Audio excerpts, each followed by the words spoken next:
Alright, recording. Gonna get into some upper level weirdness here. The last video I did where I showed you my shaving horse, behind me was this canvas thing. Canvas rectangle with the circle and the Celtic wolf right there in the center. Should have explained, because I like to explain. That was actually a sail that I hand stitched for that boat right up there. That's the bow of it. The stern similarly mounted in the other part of this garage, room number 2. The center part, I mean, that was a good boat. Served me well. 10 years or so. Kind of rotted over time. It was made from scraps.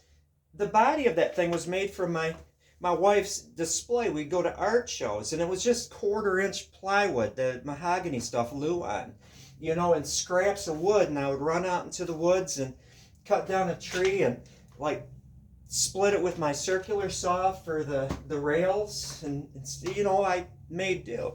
I used a mixture of Elmer's glue and sawdust, for patching cracks. Ripped old bed sheets for the seams. It was stitched. And I didn't get any specialized paint. I used latex house paint. And the boat worked for 10 years, and it was brilliant. I would go out into Lake Michigan, like in bad weather, and it was so stable that I could have waves hitting me from the side. And it was just an awesome boat. But there she is. I am looking at some stuff. This is page 46, I believe, of this book. And I'm analyzing bows and stuff. This is a Pawnee bow. Pawnee, Nebraska, there and abouts. It's 52 5/8 inches long, made out of ash, 1 5/16 inches wide in the center, 1 inch middle end, so in 1/2 inch at the tip. So it's basically just a taper with kind of an elliptical cross section. Interesting. I saw a bow that was made in northern Michigan that was extremely similar. So that's by a native person, made a long time ago. It's hanging on a friend's wall. Interesting. What are the restraints on the designs of native bows in that period? I mean, they ranged from extremely short. I'm talking in the upper 30s to the low 50 inches. But there are some common themes to them. And I'm trying to make... It's complex. It's simple yet complex, and I'm trying to get it. I took, what is that? Where you have it so you don't worry about it. I took it for granted that I could go out in the woods in my last job and get white ash. It's not that way.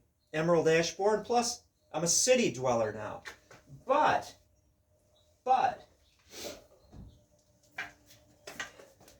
American elm, and this is just like that giant stave. Oh my gosh, since I took the bark off this, I mean, it's been literally sitting with the bark on, with that chainsaw split down to the center, so it opens up without causing splits in the wood, allows it to dry stably without warping.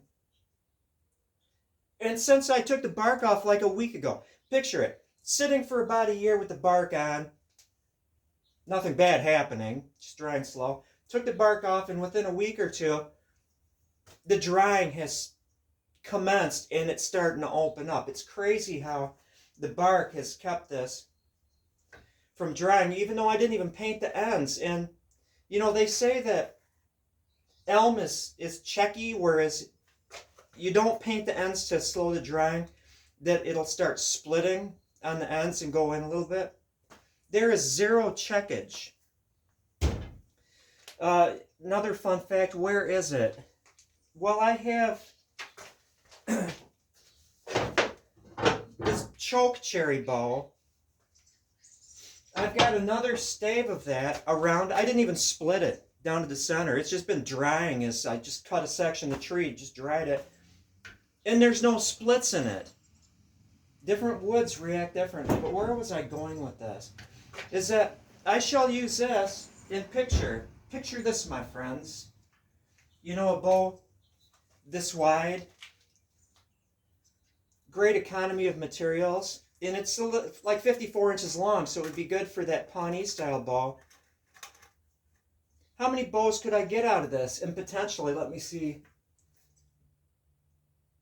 It's entirely possible that I could get a second layer, and by that I mean the back will be the back of the tree, and then measuring it in is the center, maybe another bow. I mean, that's pushing it because this is small. Sometimes, and this is wisdom, if you try to get too much stuff out of a piece of wood, you're going to wind up wasting all of it. And so sometimes, you know, you have to say, yeah, I could possibly get second one out of here, but I might ruin everything. So in this case, I probably will be very conservative and not try to get too much out of it. Now that big honking one, that's dedicated for home guards. And by home guard, there's so much information around home guards and Mullerbed beds. And again, somebody from that region told me how it's pronounced as Mullerbed bed. Maybe a silent T at the end, maybe a D, I don't know. But when you look at mollies on the internet, you know, it's very distinct, wide blades, maybe not so wide, and then it's a needle tip that doesn't bend. The remnants, if you follow them, there's a little soft shoulder where it's kind of constricts a little bit, and those tips bend. If you take them off the measurements, those tips bend. It's a way to reduce the weight of the ends of the bow where, you know, the most movement happens, so less mass equals a faster bow. Because when you reduce the width compared to doing stuff with the thickness, you get more bang for your buck by changing the thickness than the width. And so it just works out engineering wise that if you narrow the tips and thicken it a little bit, because there's more action if you change the thickness, you're going to reduce the weight of the tips. You make the bow lighter by making it narrower and increasing the thickness a little bit. Doesn't take much. It's 1-to-4 ratio as far as effectiveness in reducing material. What else? Talking to ghosts. I did a whole video and I didn't put it on because it was just, you know, too much personal stuff here. But when we make these bows that are following the patterns of the past, whether or not it's an old European bow or an Asian bow or a North American bow, what have you, we're talking to ghosts in a certain way. And sometimes we dream about the dearly departed. And you wonder, who knows how this works? Sentientness, life, consciousness, how it works. And I wonder sometimes if you're having a conversation with somebody, family member, for example, when you're sleeping, that thin veil between awakeness and sleeping, are you actually communicating? Is it a way for them to communicate with you? And I was talking to them about my job situation. And it was my father, and he said, if you've got a choice, what you're doing now, or somebody offers you something else, take to something else. You're almost 63 at this point. You only need 4 more years to finish out your career in working for other people. You know, you've done your bid. You've proven yourself. At this point, you just need a job that you don't hate. And if, you know, you get a job that you like, more bonus. It's just 4 more years. Especially if they offered to pay you more. And so that's a curiosity. Not too many more details beyond that. But I will say that I spent my almost entire working life working outside. Working in the woods. Working in nature. Not being surrounded by a corporate hierarchy. Not being trapped indoors. Which I get it. I'm talking to a wide range of people. Just saying, you know, I'm not designed, nor have I been trained to work indoors, and so it's really difficult for me. And if I was to jump from this to this other potential other thing, that's even more indoorsy. But it would have a measure of outdoorsiness, and it wouldn't be the same oppressive corporate nature. Even though it is corporate, it's not the most, as much, it's not that much. So I'm thinking about that. But bows.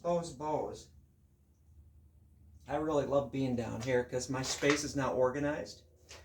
I've got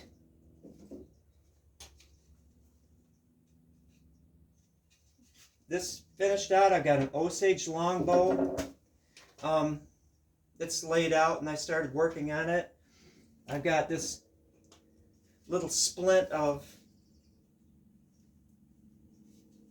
elm, another splint of elm. I've got quite a bit of elm, especially when you consider the narrowness of and shortness of these native style bows. Where was I going with that? I don't know. Yeah, I'm just in an hour and 5 minutes I'm going to be somewhere else.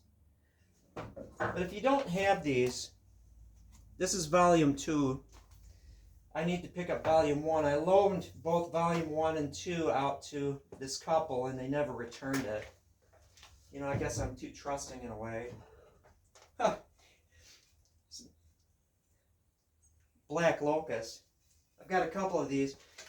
And if you study the book, it's like, you know, sometimes they'll take an Osage branch and they'll just leave the bark on. They won't take the sapwood off. They'll take some of the sapwood off. Working the same way with black locust. And this is going to be cool because you're going to see, that's going to be sinew back, definitely. Good insurance. It's going to be cool because you're going to see the sapwood and the heartwood. There's going to be distinct. It makes me miss walnut. That's all. I'm done. I've got to make breakfast and then get off to my day job. Have a good one. Thank you for watching. Elm. I did not murder a healthy tree. You can see the spots here.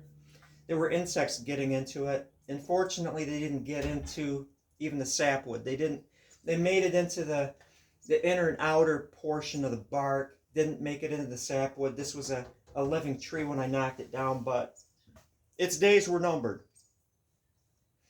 I'm going through there. It was like the only elm tree, the one next to it, had already succumbed to the damage, the death.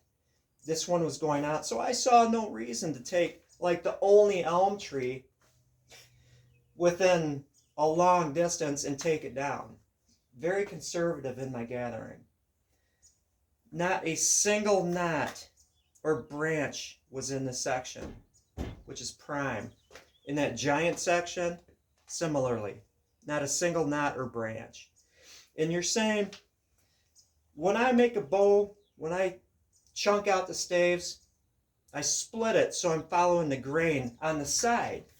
Because a bow can also fail if you're crossing grain lines on the side, fibers on the side as well as on the back. But you know, let's talk honestly here. There's certain woods where that's not even a factor. Hickory and elm, for example, have interlocking grain. And the interlocking graininess of this elm is one of the reasons why it warps when it's drying as a stave. Osage, you best be careful about crossing fibers on the sides of the bow, because Osage is very splitty. Ash, not so much. You know, oak, I've never had a problem with it. Elm, certainly not. I'll just, shape this as a bow, even though it's perfectly straight. I'm not going to worry about it. Now I'm done.